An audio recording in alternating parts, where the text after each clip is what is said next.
Hey, this is Dr. Pam Perry with another Speakers Magazine show, and we have a great guest for you today that talks about NLP and the power of the mind, mastering the mind. So we'll talk with Cynthia Isaacs right after this.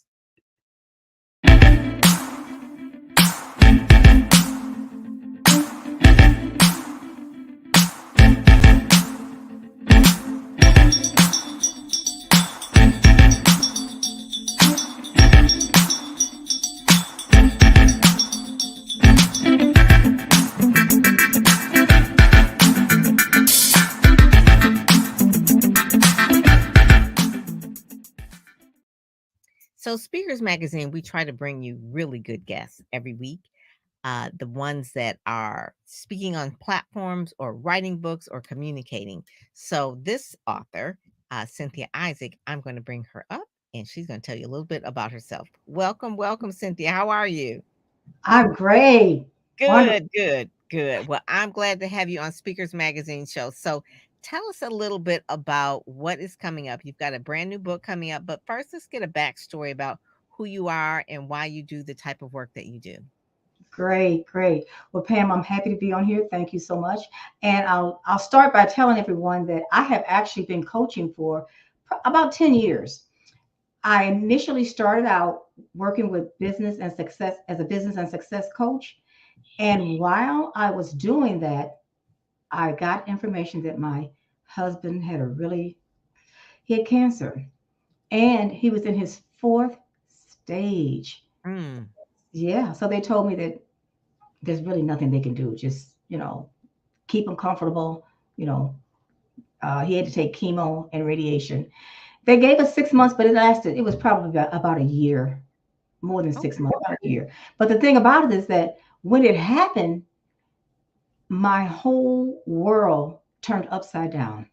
Mm, I mean, we had planned for future, our retirement future, vacationing, things we wanted to do. And all of a sudden, this happens.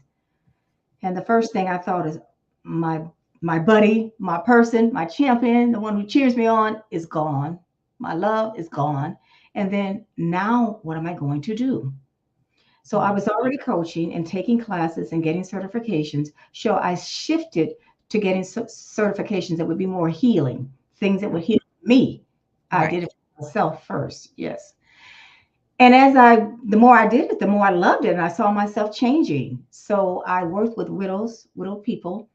Mm, Yes, I work with them to help them heal from the, losing grief. your spouse. Yes, absolutely. It's you just can't. What they say, they say it's a club that you never want to join. You Yes. automatically, but you don't want to join that. Mm, It was very challenging, but the people I worked with was really wonderful.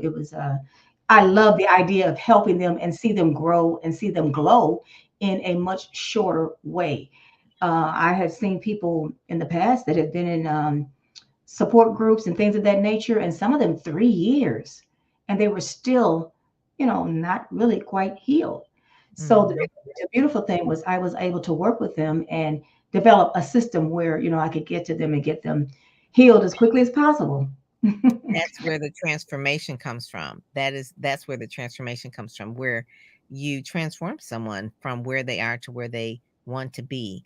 So, does explain to us a little bit about NLP.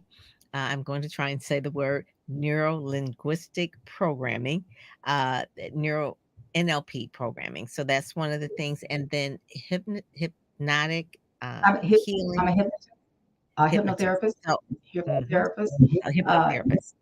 So mhm. explain a little bit about how that works in with your coaching that you do. Yes, the coaching that I do has to do with going beyond the thinking mind. We go below into the subconscious mind.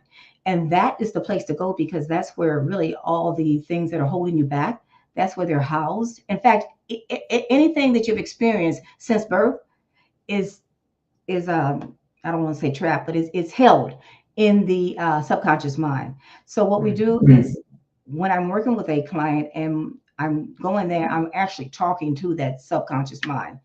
And so in doing so, it helps that person to heal, change, transform much faster than just, mm. talking to the person or expecting that person to get it on a conscious level. So what does NLP stand for? Neural meaning like the brain, and then linguistic, the word, Language. and Hmm. the language. Okay, then the language, and then the programming. What does that mean exactly? Okay, you're right. Neural is the brain, the mind. Linguistic is the language, the words that you're using. And then programming has to do with that subconscious mind, getting to that level of subconscious versus conscious. And then, so was your entire career really around the counseling? What was it before you were doing the success coaching? Well, before I even started coaching, I worked Mhm. in corporate environment for over 20 years. I was in information technology and I had several different positions there. I was a trainer. I was a trainer and also did software work. Um, Ah, Lots of training, lots of personal development, software work, and also did quality assurance. that's where, so being a trainer is something that you could really transfer those skills into success coaching and then personal development. That is really Absolutely. like the main thing. And so tell us a little bit about the book. It's a mastery. We have a article that was in Author Insider. I'll read a little bit of it. It's Author Insider here, where you said you dedicated over a decade to mentoring and coaching, especially focusing on women of color. Mhm. And they've already made significant strides in the field through your initiatives and previous publications.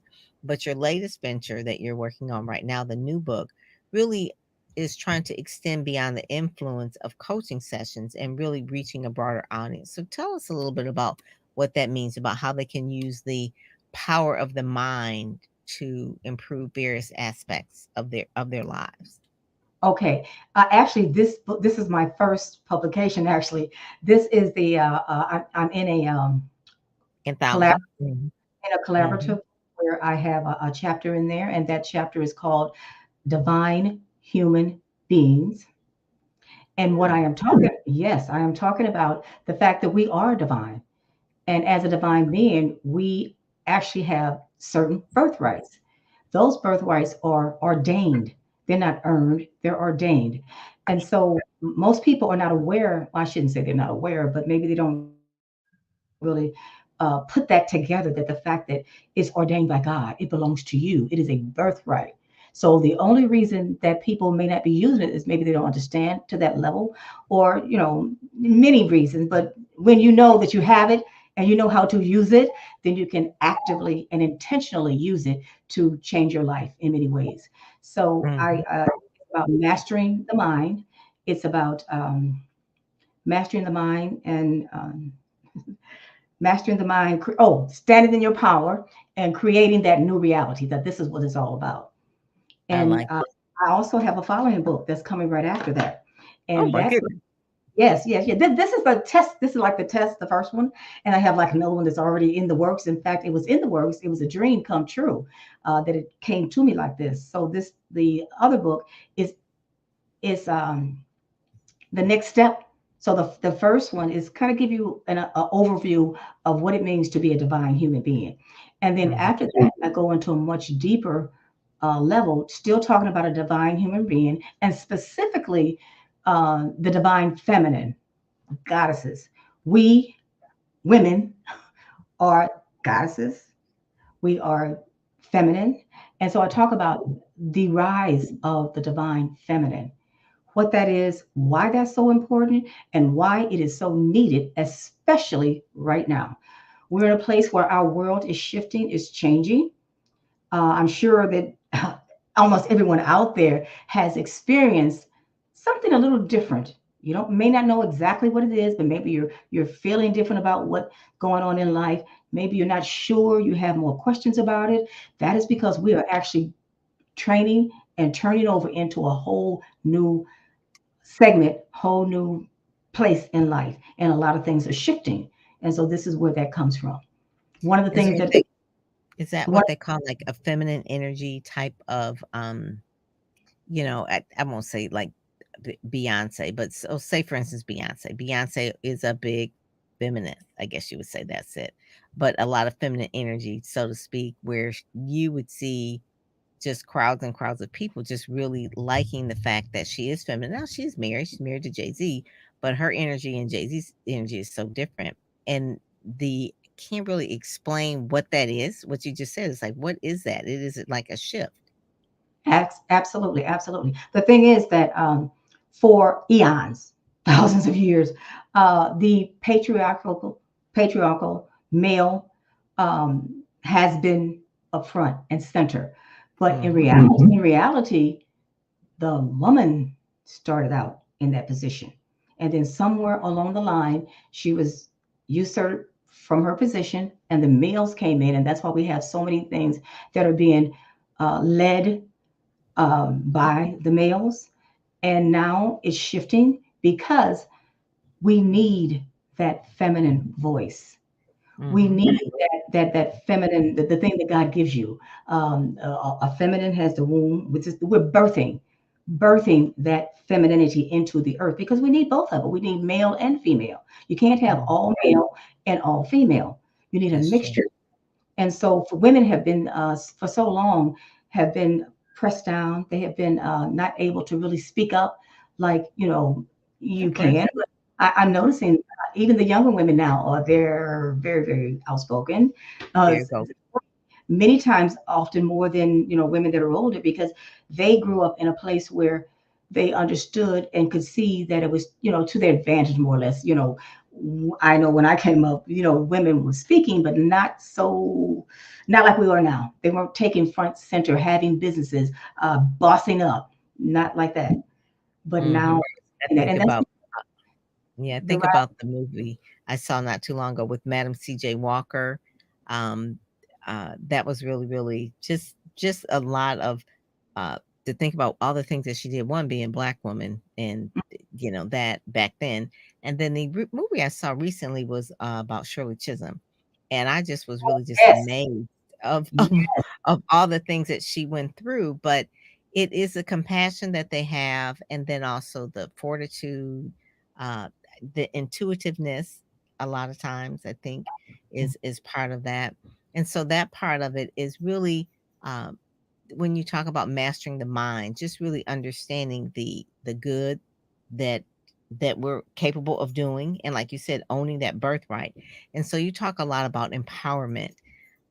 Give me a little bit of example of some of the clients and things that you've kind of worked with over the years that you've helped, I guess, empower, so to speak. Oh, yes, absolutely. I can take you back to when I first started working with widows. And well, the way it happened for me is my husband died quite suddenly. And I became a widow and I was doing the coaching, but I was healing. And then I came across an invitation to go to a widows convention. And I went to the widows convention. I tell you, that changed my life. The first thing I noticed is that here are people like me. They understood me. They had just gone through what I am going through, male and female. Mm, And so it felt like home. It really did. And I was in that group. I've actually well, let me just say this. So I share with them, oh my gosh, this is like home. I know these people. The only thing about it though is okay. So I was in the group and I stayed in the group. I participated. I attended all of the conventions. I even spoke on several occasions. That group was soaring spirits. And the one thing I noticed when I looked around is that there really weren't many people that looked like me, people of mm, color. And so it touched me because I felt like I saw how much it helped me, and not just that one convention, but the idea of going through different modalities, getting trained, learning how you can change. And I just saw how much it was helping me. I said, this is really, very powerful to help other people. However, I will say that this is 15 years ago now. okay. It wasn't last year, 15 years. It probably hasn't changed that much. I look back sometimes, it's like it's not as many people in college, that are African Americans. It was, I asked my daughter, I was like, I was one of maybe 5 and Black people in my college, class, and she says, "Oh, that's about like the same," and this is like 40 years difference. It's like, "Okay, hasn't changed Absolutely. much." Absolutely, absolutely. And one of the other things, you're absolutely right. It really has not changed that much, but you know what? It is shifting and it is changing. But one of the things I noticed is that there just really weren't that many women of color. And then when I would approach some of them to, I actually had a meetup, Mhm. local, and I think it was like 25 people in the meetup, and they would come, different months and everything. And that was good. I was able to help them that way. I even had that the radio show, blog talk radio show. Blog Talk Radio, I remember that. Yes, that was like the first of the podcast. Yes, yes. And so, but the thing I found with most of the women of color, they didn't. It was not easy for them to really talk about their experiences, their grief. They were more silent. And Mm, what I'm sure. getting from that, it has a lot to do with our culture, how we grew up, what we think is allowable and what isn't. I think at some point, again, things have changed. It's not the same, but at some point, I think that women didn't feel comfortable speaking how they felt or seeking help, or Yeah. they just did not. And That's sometimes they probably felt, still true.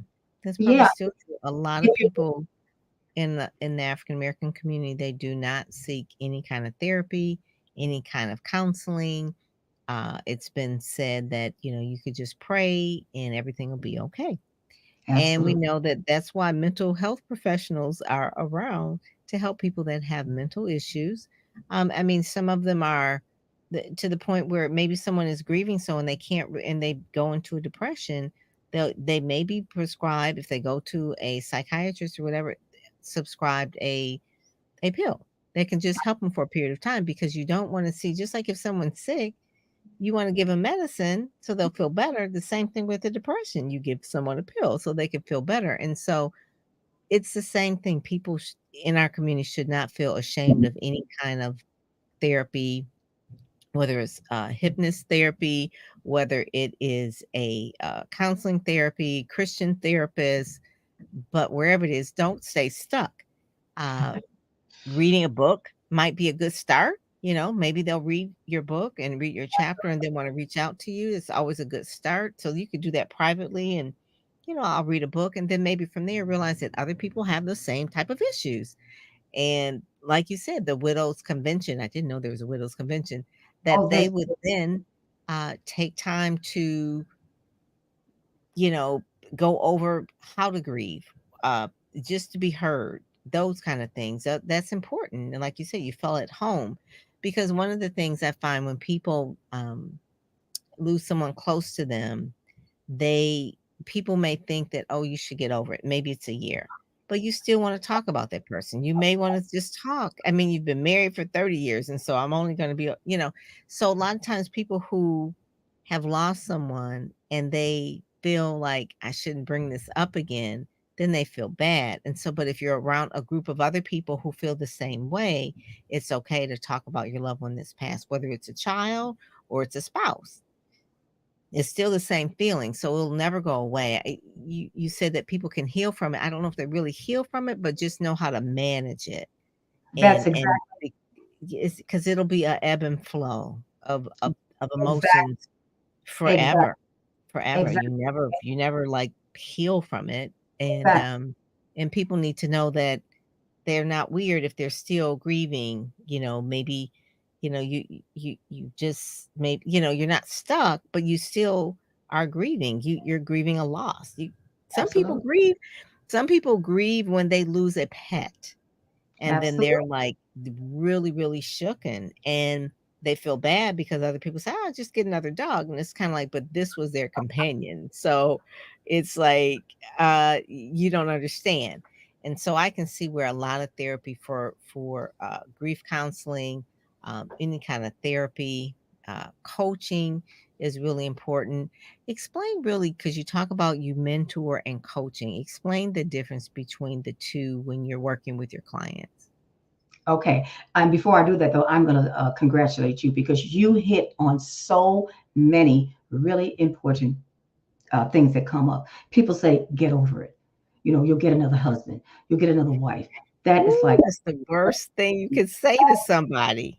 Absolutely, absolutely. I mean, and usually it's family members or somebody close, and they think they're being helpful because they see you being sad or whatever. And they think, oh, let's get over it, get out of that. And but the other thing about it is another thing they say, oh, well, time will heal. Heal.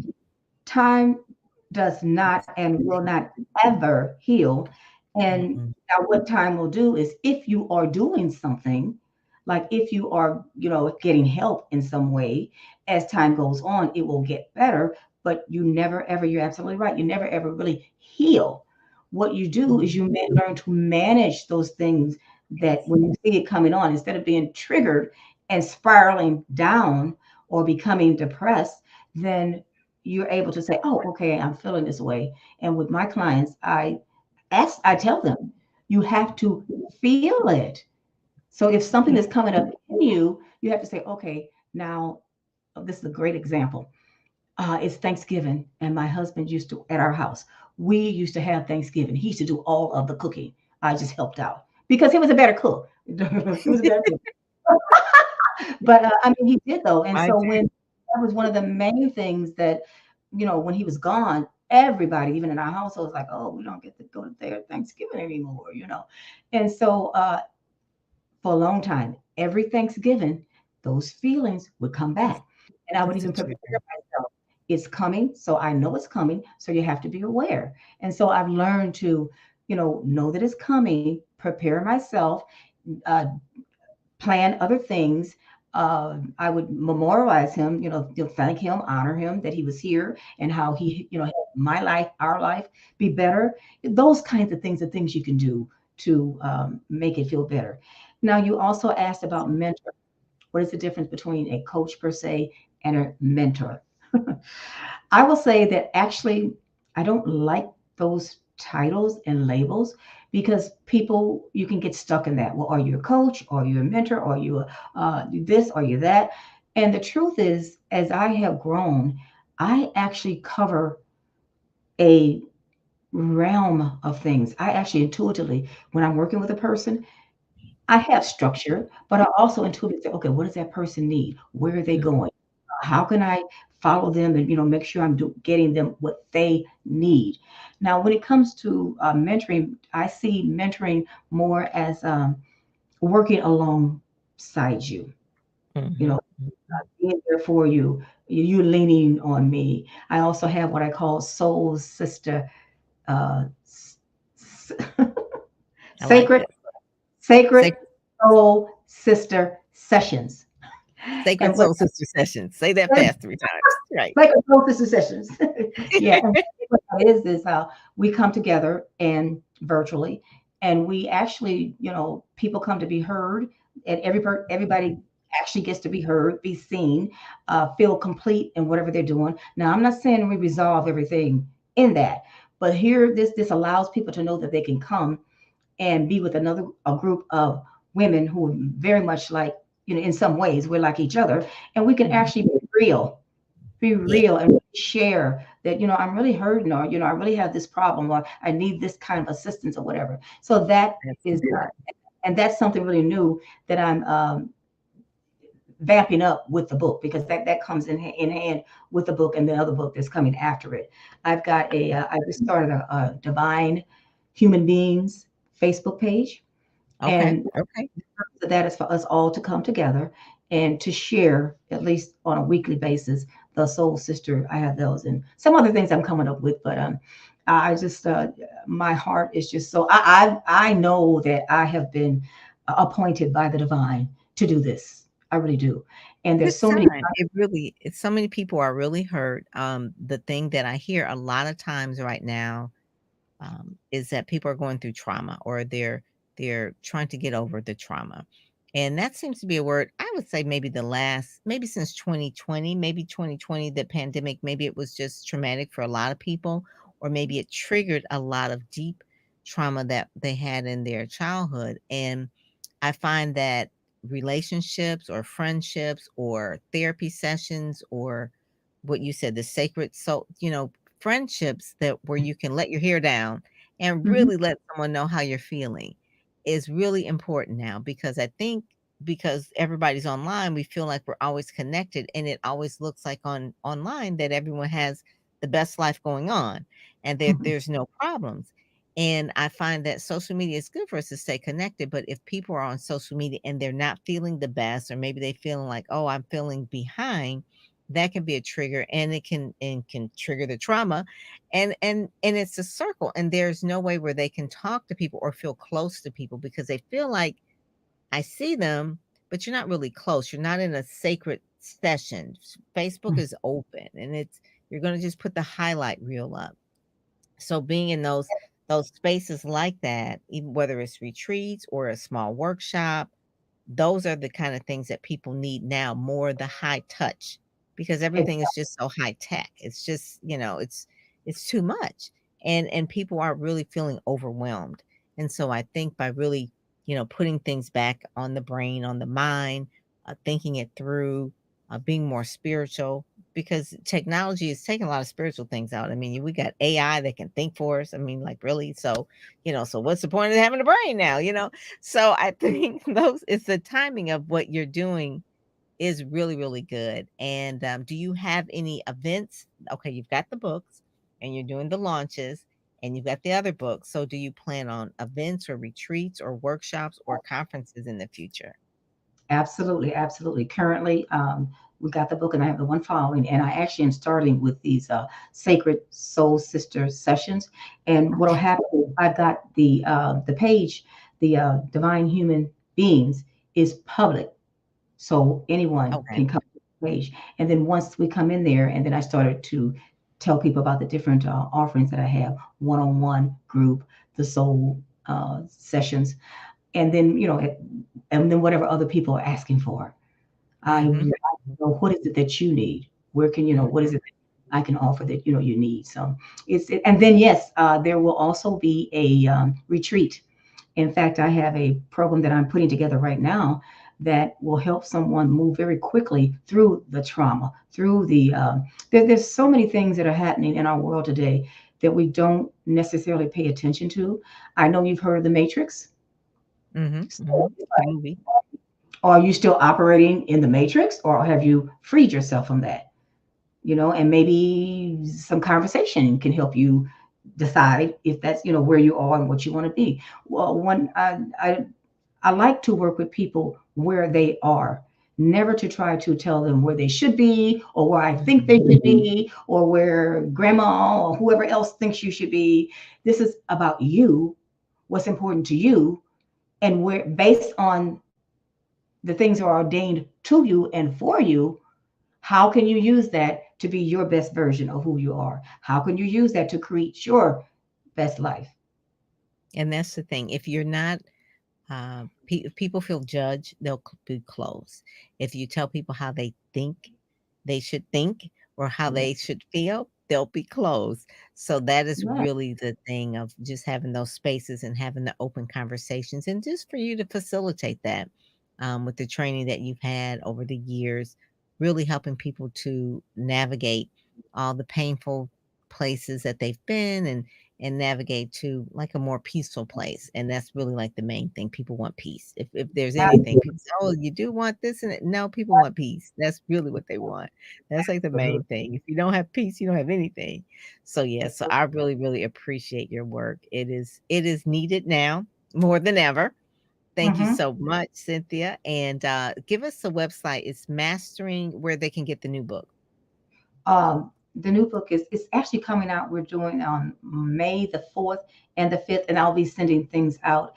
I had a list today. Mastering of the Mind book. Oh, it's Hmm. it's like it's called Mastery of the Mastering Mind, of the Mind book. Hmm. the pathway to empowerment. And I also want to say this before we leave, Dr. Pam. Um, the work that I do is not in competition with therapists, psychologists, uh, what's the other one? Psychiatric, Psychologist, yeah. and psychiatrists, psychologists, and psychiatrists. This is not, we're not in competition. The work that I do is alongside and helping. Let's say there is a therapist who has a huge load of work, and she has so many clients. Some of those clients really may be able to be helped through the kind of work that I do. But Mhm. I It all do builds. a Mhm. there's a line that's drawn for me. And when you get a person, for example, that is depressed, that is medicated, that is not a person for me. Right. That's a person that needs to be with that therapist and working Yeah. with that doctor, Medical, pediatrics. right. That's a medical situation. Yes, So absolutely. that's a whole nother thing because you don't wanna I always tell people, I says, there's certain things that I know that are medical, like the difference between the psychiatrist and the psychologist and a Yes. counselor and a coach. I Hmm. mean, there you have to know which one. And so it just really depends. And so really having that doing the research and really having a even a coach can guide you to the right therapist or to a Exactly. right psychiatrist, or even if it's sometimes, uh, a trauma specialist or a grief recovery specialist, those kind of things. There's different specialists for everything. Like you were just telling me about the widows convention. I'm like, that is something. I always tell people, I say there's an association and conference for everything. You just Everything. really need to just watch it and is. And people who are going through the same thing, they'll feel comfort and really helping one another. That's really the whole thing, that you're helping one another. So Yeah. thank you so much for joining us today on the Speakers Magazine show. You'll be in an upcoming issue. They'll be able to read all about you there and contact you as well. But you want them to join your Facebook uh, page before then, so they can actually meet with you on a weekly basis. Yes. Yep. Yes. All righty. But thank you so much for joining us today, Cynthia Isaac. All right. Talk to you soon. So hers is mastery of the mind book.com. You see that down there, mastery of the mind book.com. That's coming out soon. So you can go there. And it looks like from going there as well, that you can actually get some gifts as well. So I'm Pam Perry. And if you want to be involved in what we're doing over here at Speakers Magazine, we can go to quickmediacoverage.com.